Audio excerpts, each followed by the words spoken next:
Balance करता हूं। पहले हमसे बात कीजिए कि रेशियो का मतलब क्या, व्हाट इज ए रेशियो। नहीं, ratio is not a comparison. आप रेशियो को, एक कंपनी के रेशियो को दूसरी कंपनी के रेशियो के साथ कंपेयर करते हो। Ratios are useful in comparison, ratios are not comparison. हाँ, रेशियोज आर प्रपोर्शन, वो भी meaningful mathematical relationship. Ratio is a mathematical relationship between two accounting variables.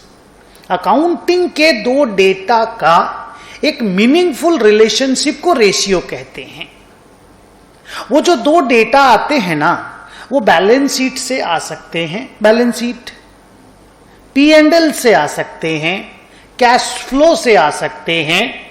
एक data balance sheet PL cash flow से, दूसरा data cache flow PL balance sheet से आ सकता है।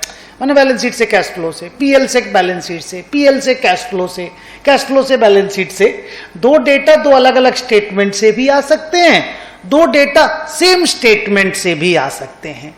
तो कहने का मतलब यह हुआ कि a ratio is a meaningful relationship between to information of accounting data या two accounting data.